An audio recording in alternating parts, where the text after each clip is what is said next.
우리 함께 찬양하시겠습니다.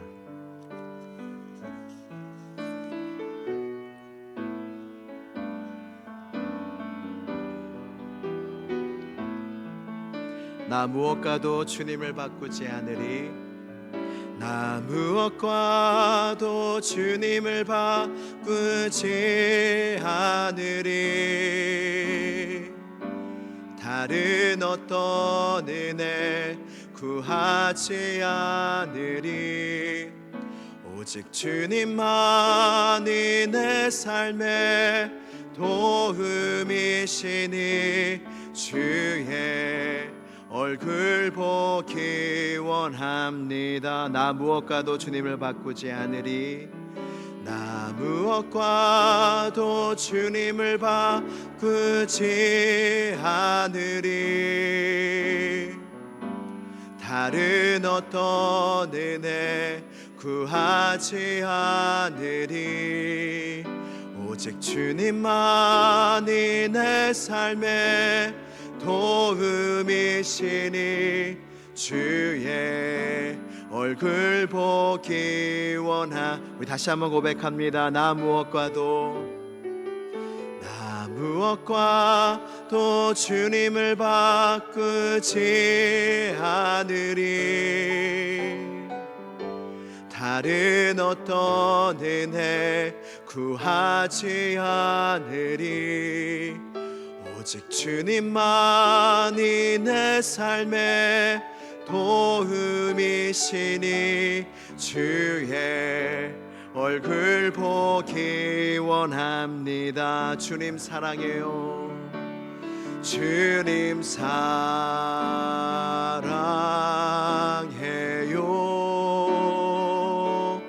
온 마음과 정성 다해 하나님의 신실한 친구 되기 원합니다. 주님 사랑해요. 주님 사랑해요.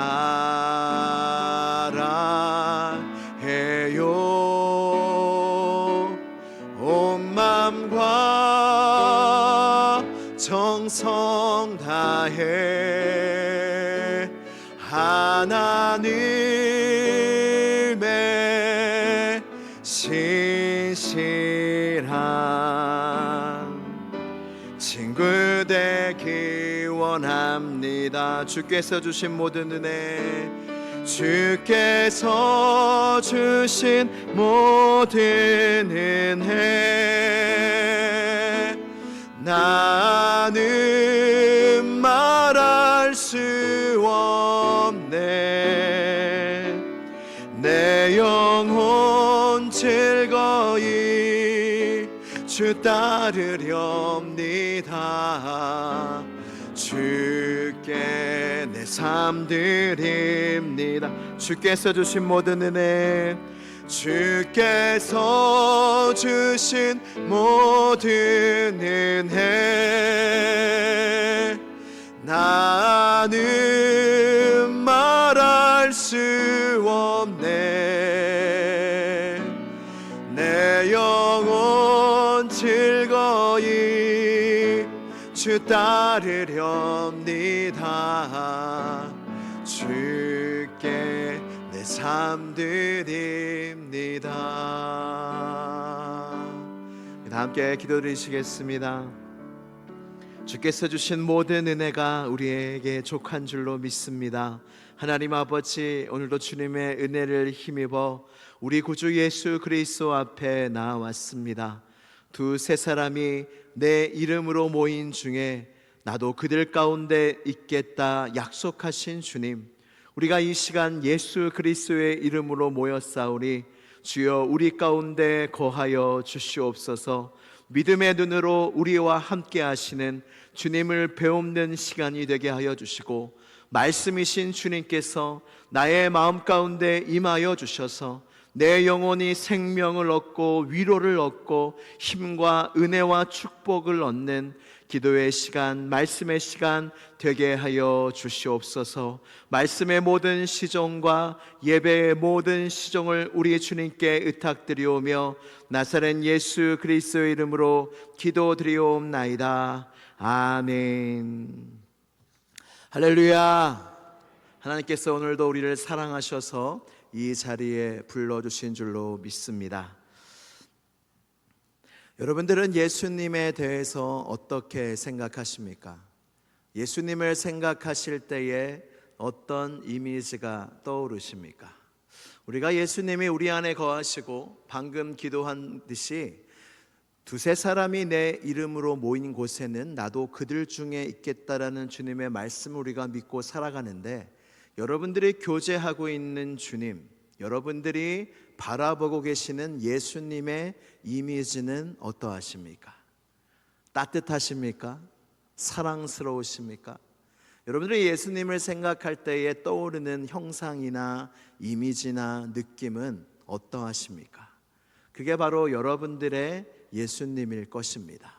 근데 중요한 것이 무엇이냐면, 우리는 내가 만든, 내가 생각하고 느끼는 예수님이 진짜 예수님이 아니라 성경에서 말씀하시는 예수님이 진짜 예수님이라는 사실을 우리는 기억해야 합니다. 할렐루야.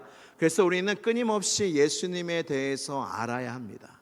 왜냐하면 예수님은 우주보다 더 크신 분이기 때문에 우리가 조금만 예수님을 알고 예수님을 다 안다 생각하면 예수님을 오해하기가 쉽습니다. 그래서 우리는 평생에 우리의 신앙의 연수가 어떠하든지 예수님을 더 알아가는 은혜가 우리에게 있어야 합니다. 그래서 예수님은 성경에 사복음서를 기록해 놓으셨습니다. 마태복음, 마가복음, 누가복음, 요한복음, 사복음서는 예수님의 네 가지 초상화와 같습니다. 이 다른 저자들이 같은 예수님을 바라보면서 다른 관점으로 그 예수님에 대해서 적어 놓은 책이 바로 사복음서입니다. 근데 예수님을 우리가 생각할 때에 사랑이 많으신 예수님, 친구와 같은 예수님, 친절하신 예수님, 자비가 많으신 예수님에 대해서 생각하기가 쉬운데, 복음서에 나오는 예수님의 말씀을 들여다보면 그런 예수님만 있는 것이 아닙니다. 예수님의 말씀을 들여다보고 예수님에 대해서 바라볼 때에 너무나 이 예수님이 매정할 때도 있고, 어떻게 이렇게 강력하게 말씀하시냐 싶은 말씀도 너무나 많습니다. 그래서 예수님 참으로 무섭다, 이런 생각이 드는 말씀도 너무나 많습니다. 여러분, 그렇습니다. 예수님은 두려우신 분입니다. 요한계시록에 보면은 예수님을 만난 사도들이 나옵니다. 사도 요한이 성령의 감동을 받아 주님의 말씀을 기록한 책이 요한계시록인데, 여러분, 사도 요한은 예수님과 공생애를 같이 보냈던 사도 아닙니까? 그 누구보다 예수님을 잘 아는데, 요한계시록에 보면 사도 요한은 그 영광을 얻으신 예수님 앞에서 벌벌 떨고 있습니다. 그의 위엄과 영광 앞에서 엎드려져서 그 예수님을 바라보고 있단 말입니다. 복음서의 말씀에 나오는 예수님은 아직 영광을 얻으시기 전의 예수님입니다. 그러나 우리가 섬기고 있는, 우리가 믿고 바라고 있는 예수님은 이미 영광을 얻으셔서 하나님 보좌 우편에 앉아 계신 영광스러운 하나님이자 예수님이십니다. 그래서 예수님은 두려우신 분입니다. 친구로 우리에게 오셨고 구원자로 우리에게 오셨지만, 지금의 예수님은 하나님이시며 영광스러우시며 위엄이 있으시며 온 세상을 심판하러 다시 오실 영광의 주님이라는 사실입니다. 그래서 오늘 본문 말씀에도 놀라운 예수님의 강력한 말씀이 나오는데, 이 말씀을 같이 다시 한번 읽어보기를 원합니다. 누가복음 14장 26절에서 27절까지의 말씀을 다 함께 봉독하도록 하겠습니다. 시작. 물은 내게 오는 자가 자기 부모와 처자와 형제와 자매와 더욱이 자기 목숨까지 미워하지 아니하면 능히 내 제자가 되지 못하고 누구든지 자기의 십자가를 지고 나를 따르지 않는 자도 능히 내 제자가 되지 못하리라. 아멘. 주님께서 수많은 무리가 자신을 따라오는 것을 보셨습니다. 그들에게 말씀하시는 겁니다. 부모보다 나를 더 귀하게 여기지 않는 자는 내 제자가 되지 못할 것이다. 처자나 자식이나 나보다 더 귀하게 여기는 자는 나를 끝까지 따라오지 못할 것이다 라고 말씀하시는 것입니다. 여러분, 가족은 건드는 게 아닙니다. 나는 가족을 욕해도 누가 가족을 욕하면 화나는 것이 우리의 마음 아닙니까? 가장 중요하고 소중한 사람이 우리의 가족들, 자녀들, 부모님 다 가족들 아닙니까? 근데 주님이 뭐라 말씀하시냐면 이 가족들을 미워하지 아니하면 나를 못 따라온다. 이 말씀은 과장법으로 가족보다 나를 더 사랑하지 않으면, 가족들을 미워하는 것처럼 보이도록 내가 너희에게 더 귀하게 여겨지지 않으면 너희는 나를 못 따라올 거라 말씀하시고, 더욱이 뭐라 말씀하세요? 너희 목숨까지도 미워하지 아니하면 나를 못 따라올 것이다. 주님이 말씀하고 계십니다. 또한 또 계속 말씀하십니다. 누가복음 14장 33절입니다. 누가복음 14장 33절 말씀을 같이 봉독하도록 하겠습니다. 시작.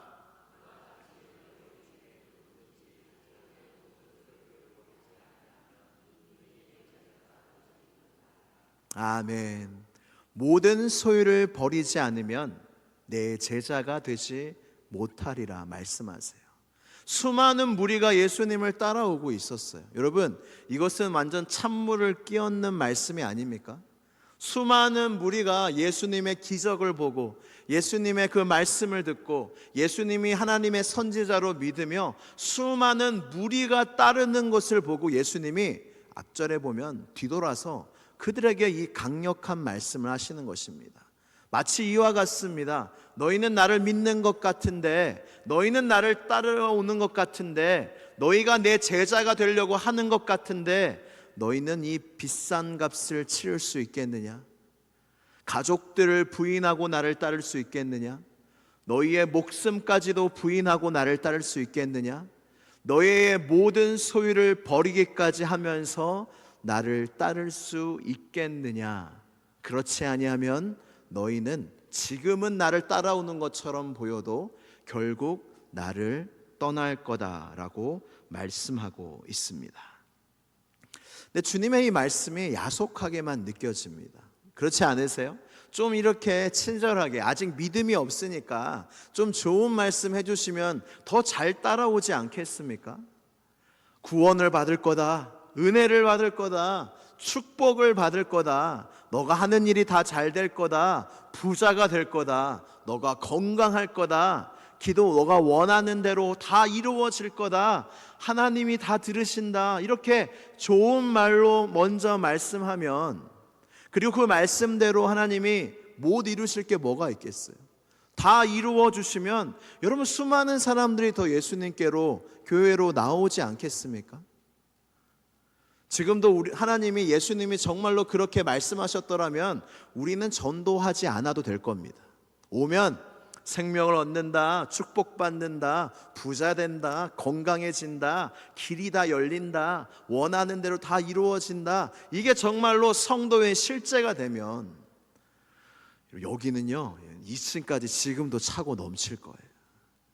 근데 우리의 형편과 모습도 그러지 않을 뿐더러 예수님이 제자의 길, 나를 믿는 길, 따르는 길을 그렇게 말씀하고 있지 않다는 것이 문제입니다. 그렇다면 예수님은 왜 이렇게까지 말씀하셨을까요? 그것은 예수님을 믿는 길은 그렇게 쉬운 길이 아니기 때문입니다. 예수님을 끝까지 따르는 길, 제자의 길은 그렇게 호락호락한 길, 편안한 길, 우리의 기대대로 되는 길이 아니라는 것입니다. 예수님을 믿는 즉시 우리는 구원함을 얻습니다. 할렐루야. 여러분, 구원이 큰 은혜입니다. 오늘도 우리가 기뻐할 수 있는 이유는 다른 게 아니라 구원받았기 때문입니다. 우리가 하나님의 자녀가 되었고 하나님의 사랑받는 은혜를 얻었기 때문에 오늘을 우리도 기뻐할 수 있는 것입니다. 이제 하나님의 자녀가 되었는데 근데 우리에게 남아있는 심판이 있습니다. 우리가 다 죽게 되면 예수님 앞으로 다 이끌려져 가서 예수님의 심판대 앞에 우리가 다 서게 됩니다. 그때 주님이 우리에게 뭘 보시냐면 믿음을 보시지 않습니다. 그때 우리에게 뭘 보시냐면 열매를 보십니다. 너희의 믿음의 열매를 보여달라는 거예요. 믿음의 열매가 무엇인지 아십니까? 끝까지 믿는 거예요. 여러분, 교회에 끝까지 남는 사람이 많지 않아요. 제자들이 예수님께 물어봅니다. 구원받는 자가 많습니까? 주님이 대답하십니다. 많지 않다 말씀하십니다. 끝까지 남는 자가 없기에 예수님을 믿는 그 길, 천성을 향하는 길은 길이 협착하여 좁기 때문에 찾는 자가 적을 뿐더러 그 길을 끝까지 믿음으로 가는 자도 적다는 예수님의 말씀입니다. 그래서 예수님은 그냥 좋은 말로, 사탕 발린 말로 어떤 사람도 현혹하고 싶지 않으셨던 것입니다. 오늘 말씀의 핵심이 무엇인지 아십니까? 계산하라는 거예요. 너희가 계산하고 나를 따라오라는 거예요. 너희가 모든 소유보다 나를 중요하게 여기지 않고 생명처럼 귀하게 여기지 않으면 너희는 나 못 따라온다는 거예요. 너희에게 구원이 없다는 거예요. 예수님이 또 계속 말씀하십니다. 자기를 부인하지 않고는 나를 못 따라온다. 자기 십자가를 지지 않고는 나를 못 따라온다. 좀 좋은 말씀 해주셨으면 좋겠는데 자꾸 우리의 마음속에 불편한 말씀, 나를 따라오려면 치르는 대가들을 이렇게 어렵게 말씀하십니다. 왜 그럴까요? 왜냐하면 우리가 예수님을 믿는 것은 너무나 좋아하는데 예수님을 위해 희생하는 것은 좋아하지 않기 때문입니다. 우리가 예수님을 믿고 구원함을 받고 천국 가는 것은 좋아하고 복을 받고 축복받는 것은 좋아하는데 예수님을 따라가면서 치르는 희생과 눈물과 상처들은 좋아하지 않기 때문입니다. 우리는 그것 좀 건너뛰고 주님을 따르고 싶어 해요. 주님, 저는 부인하지 않고 주님을 따르고 싶어요. 예수님, 나의 십자가 그것까지 져야 됩니까? 주님이 져셨잖아요. 나는 안 지면 안 됩니까? 나는 좀 편하게 예수님 믿으면 안 됩니까? 우리에겐 다 그런 마음이 있는 거를 주님이 아시는 거예요. 근데 주님이 너무나 분명하게 우리의 그 마음을 아시고 말씀하십니다. 자기를 부인하지 않고는 나를 못 따라온다. 자기 십자가 지지 않고는 나를 절대로 못 따라온다고 말씀하고 계십니다.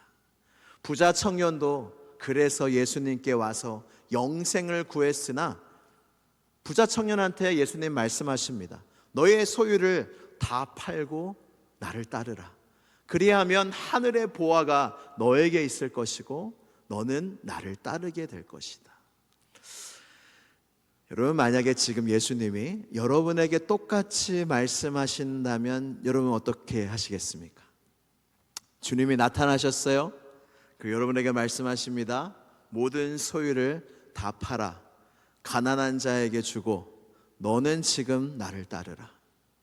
가족이 있는데요, 여러분, 주님을 따르는 데는 가족은 문제가 되지 않습니다. 예수님께는요.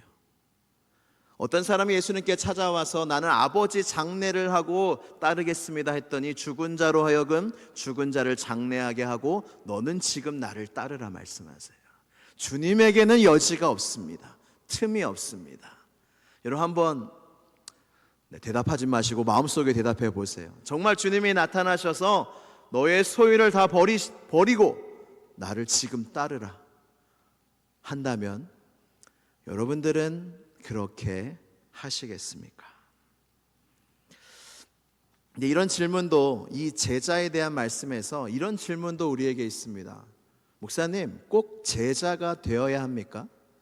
예수님을 믿고 구원받고 용서받고 하나님의 자녀가 된 것만으로 충분하진 않습니까? 꼭 제자가 되어야 합니까? 제자는 12사도 제자 아닙니까? 저는 그냥 성도인데요, 저는 그냥 믿는 사람인데요. 아닙니다. 주님은 모든 사람을 제자로 부르십니다. 우리 마태복음 28장 18절에서 20절 말씀, 예수님이 하늘로 승천하시기 전에 우리에게 하셨던, 제자들에게 하셨던 말씀입니다. 마태복음 28장 18절에서 20절 말씀을 다 함께 봉독하겠습니다. 시작. 예수께서 나와 말씀하여 이르시되 하늘과 땅의 모든 권세를 내게 주셨으니 그러므로 너희는 가서 모든 민족을 제자로 삼아 아버지와 아들과 성령의 이름으로 세례를 베풀고 내가 너희에게 분부한 모든 것을 가르쳐 지키게 하라. 볼지어다 내가 세상 끝날까지 너희와 항상 함께 있으리라 하시니라. 아멘. 할렐루야. 주님의 말씀하시기를 그리스도인이 되어라 말씀하셨습니까? 아닙니다.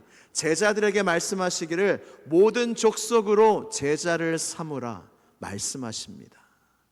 그리스도인이란 원래 예수님이 한 번도 너희는 그리스도인이다 라고 말씀하신 적이 없습니다. 우리가 그리스도인이라고 불림 받는 것은 초대교회 안디옥 교회에서 그 예수님을 따르던 제자들을 보며 그 세상 사람들이 저들은 예수님만 따른다, 저들은 예수님의 말씀대로 산다 하며 그들을 예수쟁이, 그리스도인이나 붙여준 말이 그리스도인입니다. 우리가 그리스도인이지 전에 우리가 기억해야 될 것이 무엇이냐면 우리는 예수님의 제자라는 것입니다. 우리 한번 따라해 볼까요? 나는 예수님의 제자입니다. 우리는 예수님의 제자입니다. 예수님을 믿는 사람들은 다 예수님을 따르고 예수님을 닮아가며 예수님의 제자가 되는 것이 우리의 정체성이라는 것입니다. 근데 주님은 너무나 분명하게 말씀하십니다. 나를 믿고자 하느냐, 제자가 되고자 하느냐, 치러야 할 대가가 있다고 말씀하십니다. 제가 한 영상을 봤는데요, 어떤 영어 유치원에 이렇게 가서 인터뷰를 하는 영상이었어요. 아이들이 있지 않습니까? 아이들이 영어를 너무나 잘하는 거예요. 그래서 인터뷰하는 청년이 물어봤어요. 영어 유치원 참 사람이 많네요. 왜 영어 해요? 그랬더니 아이들이 영어 잘하려고요 그러는 거예요. 그래서 영어 잘해서 뭐 하려고요? 이렇게 물어봤는데 그 아이가 뭐라고 대답하냐면 유치원에 가고요, 초등학교에 가고요, 고등학교에 가고요, 대학교에 가고요, 석사를 하고요, 박사를 하고요, 이렇게 하려고 영어 배우는 거예요. 이렇게 하는 거예요. 근데 여러분 미소가 띄어지시는데 저도 미소가 띄어지다가 조금 씁쓸한 마음이 들었습니다. 여러분 우리가 사는 이유, 그리고 아이들이 사는 이유는 명사가 돼서는 안 됩니다. 어떤 직장에 들어가기 위해, 어떤 대학에 들어가기 위해, 어떤 명사가 아니라 주님은 한 번도 사람에게, 자신의 자녀에게 명사로 말씀하시는 적이 없습니다. 사랑하라, 섬겨라, 다 동사로 말씀하시는 것이지. 그래서 우리의 비전은 동사가 되어야 되지 명사가 되면 안 되는 것입니다. 아이들도 벌써 영어를 막 하고 있어요. 이 아이들의 앞날이 뻔해요. 학원 다니고 얼마나 많은 대가를 치르며 그들 어디 가고 싶겠어요? 우리나라 최고의 대학이 어딜까요? 뭐 의견이 분분하겠지만 뭐 다 아시는 서울대 아닙니까? 여러분 서울대 다니는 학생들한테 물어봤어요. 수능 문제가 한 160문제 정도 되는데 몇 개까지 틀린 사람을 봤어요? 그랬더니 제가 본 건 한 3, 4개요. 서울대는요 160문제 중에 3, 4개 한두 개 틀려야 갈 수 있는 곳입니다. 학생들한테 공부를 얼마나 했는지 물어봤어요. 아침에 일어나서 등교를 하고요, 점심 먹고 저녁 먹는 시간 빼고 하교하는 10시 반까지 공부만 했어요. 실제 공부한 시간은 하루에 한 12시간 정도 됐어요. 여러분 누구를 만날 수 있습니까? 어떤 그런 게임을 할 수 있습니까? 뭐 할 수도 있겠지만 그들은 서울대라는 목표를 세우고 뭘 지불했어요? 대가를 지불했어요. 친구들이랑 왜 놀고 싶지 않았겠습니까? 왜 여행 가고 싶지 않았겠습니까? 뭔가 자기가 또 다른 거 하고 싶은 거 왜 하고 싶은 게 없었겠습니까? 그들에게는 서울대였던 거예요. 그들에게는 목표가 서울대였고 그거에 맞는 대가를 지불해야 그것을 갈 수 있다는 사실을 알았기에 기꺼이 그것을 지불했다는 것입니다. 요즘 카푸어라는 그 용어를 아십니까? 카푸어. 자동차를 샀는데 가난하게 되었다, 이런 말입니다. 비싼 차를 사고 가난하게 되었다, 이런 말이 카푸어입니다. 제가 어떤 기사를 봤는데요, 기사가 제목이 이래요. 성공하셨네요 라는 말에 취해 포르쉐를 샀다. 30대 카푸어의 최후. 20대 후반에 자기가 정말로 원했던 포르쉐를 샀던 거예요. 이게 대출을 받아갖고 1억 2천만 원에 포르쉐를 샀습니다. 한 달 유지비, 여러분 포르쉐 타시는 분 없으시죠? 네, 타시면 좀 민망할 뻔했습니다. 포르쉐 한 달간 유지 비용이 얼마 되는지 아십니까? 포르쉐 한 달간 유지 비용이 200만 원입니다.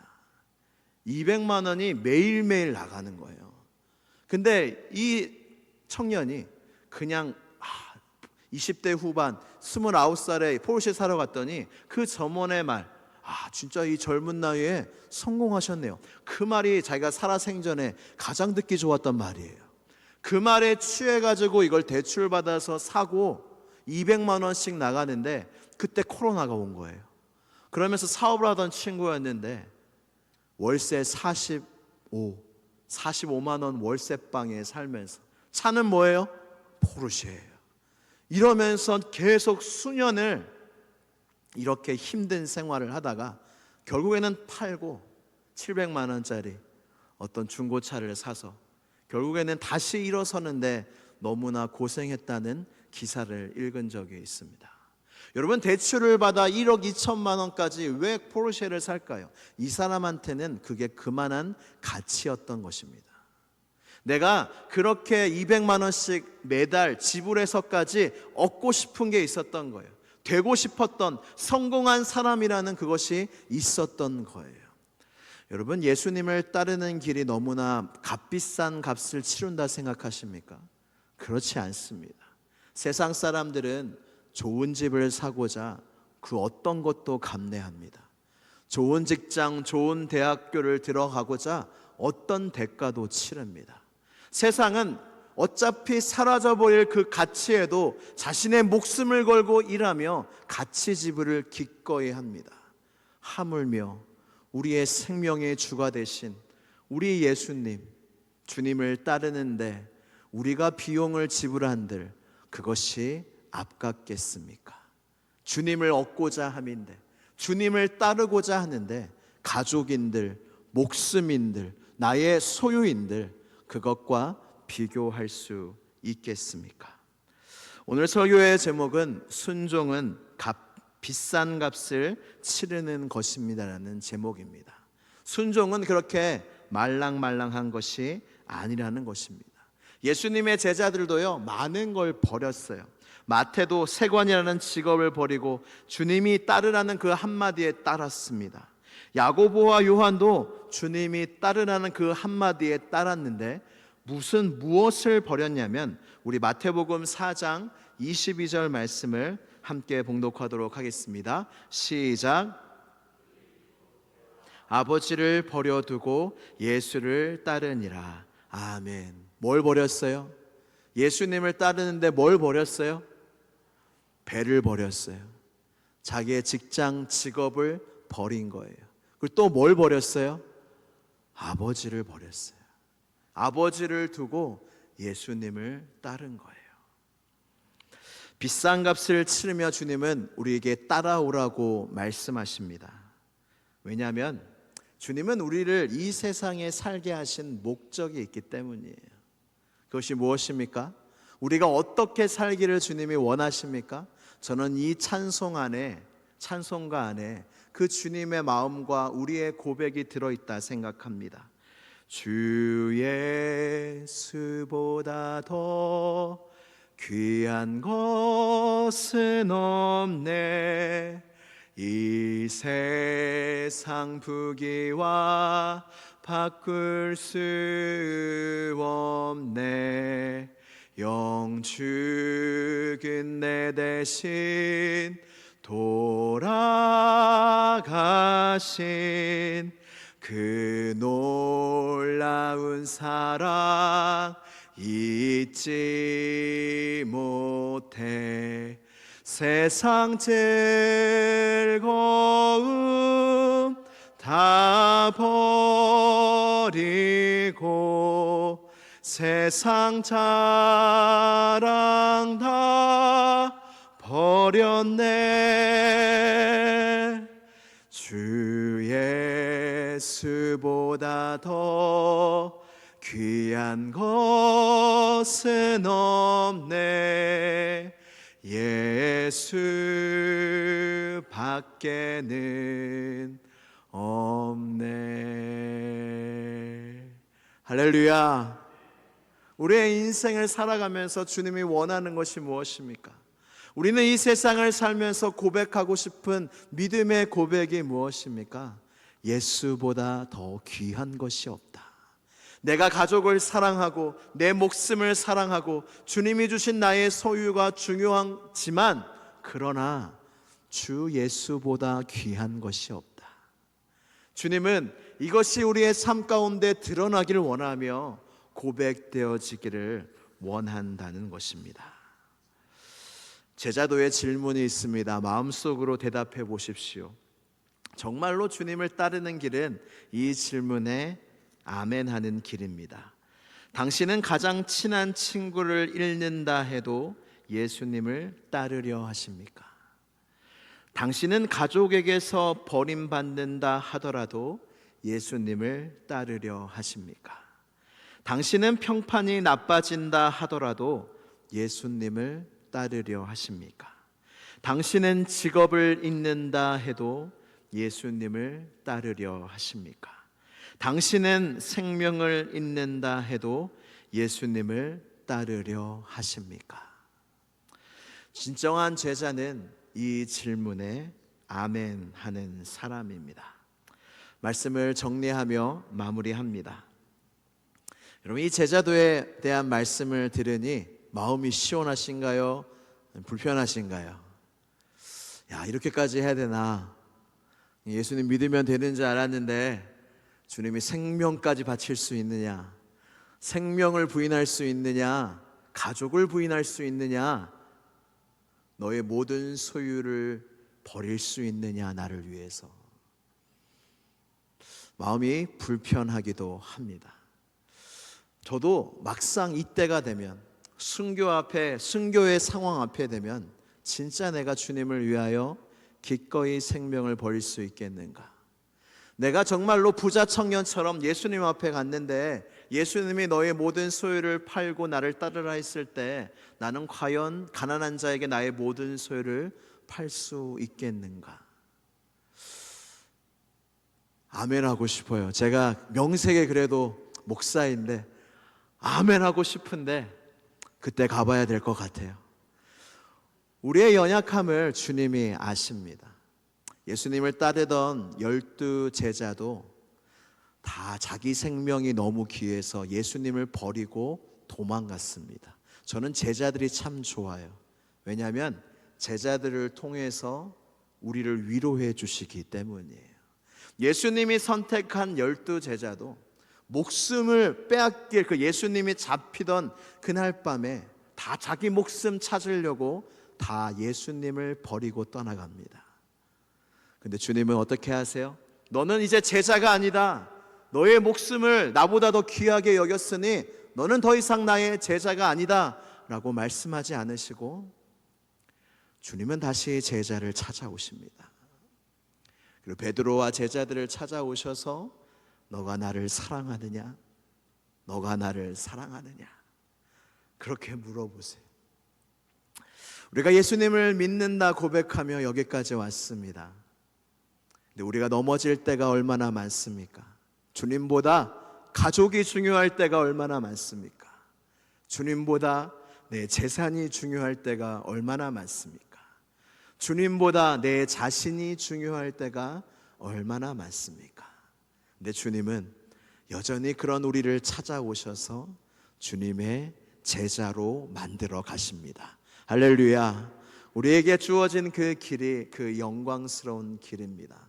사랑하는 성도 여러분, 주님보다 더 귀한 것이 없음을 기억하시기를 바랍니다. 예수님을 평생 따르는 제자가 되십시오. 예수님을 따르는데 값비싼 대가가 따른다는 것을 기억하십시오. 우리의 인생은 예수보다 더 귀한 것이 없다는 것을 드러내는 인생입니다. 우리가 그렇게 살 때 세상의 소금과 빛, 세상의 하나님의 자녀로 기여하는 인생, 주님이 우리로 이 영광스러운 삶을 살게 하기 위해서 자신의 생명을 대가로 치르셨다는 사실을 기억하십시오. 한 이야기만 드리고 마치도록 하겠습니다. 우리 예수님이 우리 보고 그냥 값비싼 대가만 치르라고 말씀하신 것이 아니라 주님이 값비싼 대가를 친히 치르셨습니다. 이제 이번 주 돌아오는 주일부터 대림절이 시작이 됩니다. 주님이 찾아오셨어요. 우리를 구원하시려고 주님이 찾아오셨어요. 우리가 어떻게 주님께 이렇게 헌신할 수 있습니까? 어떻게 이렇게 모든 걸 부인해서까지 예수님을 따를 수 있습니까? 그것은 예수님이 얼마나 값비싼 대가를 우리를 위하여 치르셨는지를 깊이 깨달으면 우리도 그와 같이 주님을 따를 수 있습니다. 지난번 청년부 수련회 때 참 하나님의 사랑에 대해서, 자유에 대해서 큰 은혜를 받으며 한 청년이 마지막 식사를 하는데 같이 앉았는데 자기가 경험했던 그 수련회 중에 말씀을 통해서 경험했던 하나님의 말씀을 이야기하는데 제가 밥을 먹다가 이 하염없이 눈물을 흘렸습니다. 제가 이 마지막에 이 말씀을 드리는 것은 예수님이 우리에게 얼마나 값비싼 대가를 치르셨는지 마지막으로 말씀해 드리고 싶어서입니다. 이 친구가 목사님, 제가 말씀을 통해서 하나님의 사랑을 너무나 많이 크게 느꼈는데 이 말씀이 맞는지 한번 봐주세요 하면서 이야기를 하는데 너무나 큰 은혜였어요. 그 친구가 어떤 말씀을 했냐면 우리 같이 한번 읽어볼까요? 마태복음 12장 11절에서 12절 말씀을 저에게 말해주면서 이것으로부터 자기가 그 예수님의 그 놀라운 사랑을 경험했다고 해요. 마태복음 12장 11절에서 12절 말씀 같이 봉독하도록 하겠습니다. 시작. 예수께서 이르시되 너희 중에 어떤 사람이 양 한 마리가 있어 안식일에 구덩이에 빠졌으면 끌어내지 않겠느냐? 사람이 양보다 얼마나 더 귀하냐? 그러므로 안식일에 선을 행하는 것이 옳으니라 하시고 아멘. 이 친구가 자기가 느꼈던 이 해석과 하나님 사랑에 대한 말씀이 뭐냐면 여기에 나오는 사람이 양보다 얼마나 더 귀하냐, 이 말씀에 목사님 여기서 양은 누구예요? 라고 물어보는 거예요. 사람이 양보다 얼마나 더 귀하냐? 목사님 이 양은 누구예요? 제가 생각할 땐 예수님인 것 같아요. 그러면서 예수님이 말씀하시기를 너희가 나보다 얼마나 더 귀하냐? 자신이 십자가에서 자신의 목숨을 던지시고 자신의 살을 찌르시면서 우리에게 하시는 말씀이 이와 같다는 거예요. 사람이 양보다 얼마나 더 귀하냐? 근데 그 양은 예수님이었던 거예요. 사람이 너희가 나보다 얼마나 더 귀하냐 하면서 주님이 이 세상에 오셔서 그 십자가에 자기 목숨을 대가로 우리에게 우리의 구원을 하나님께서 이루셨다는 것입니다. 우리 함께 찬양하겠습니다. 찬양하실 때 여러분 주님이 우리 마지막에 생각하십시다. 주님이 값비싼 대가를 치르셨어요. 자신의 생명, 자신의 모든 것을 우리에게 주셨습니다. 그래서 우리는 주님과 그 무엇도 바꿀 수 없는 사람이 되었습니다. 우리 함께 이 마음으로 우리 주님을 찬양하겠습니다. 나 무엇과도 주님을 바꾸지 않으리. 다른 어떤 은혜 구하지 않으리. 오직 주님만이 내 삶의 도움이시니 주의 얼굴 보기 원합니다. 주님 사랑해요. 주님 사랑해요.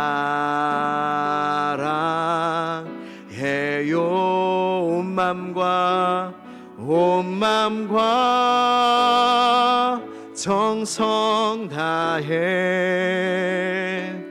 하나님의 신실한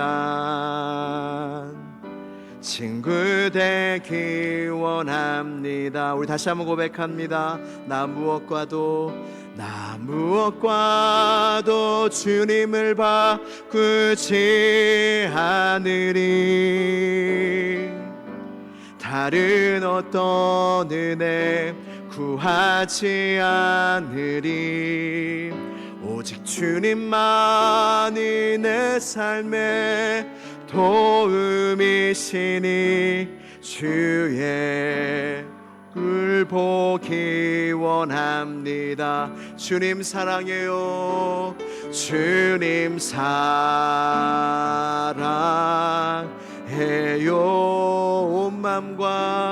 온 맘과 정성 다해 하나님의 신실한 친구 되기 원하. 한 번 더 고백합니다. 주님 사랑해요. 주님 사랑해요.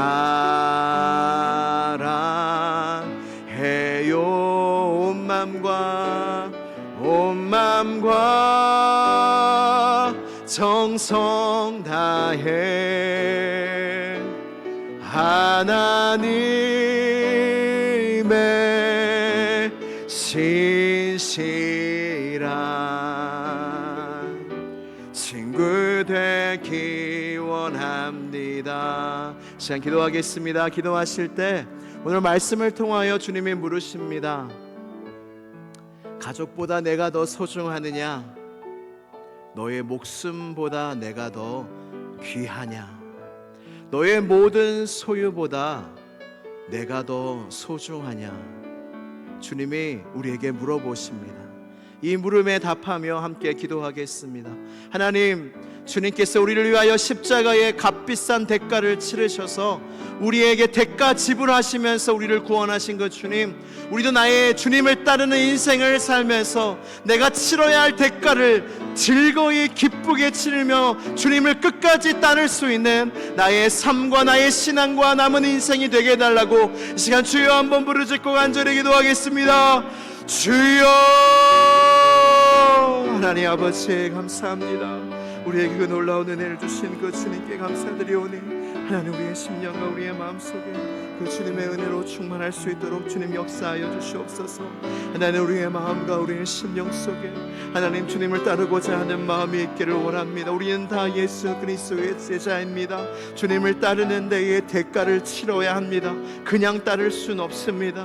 자기를 부인해야 하며 자기 십자가를 져야 하며 가족을 부인해야 하며 소유를 보인해야 되며 그 주님보다 더 귀한 것이 있어서는 안 됩니다. 혹시라도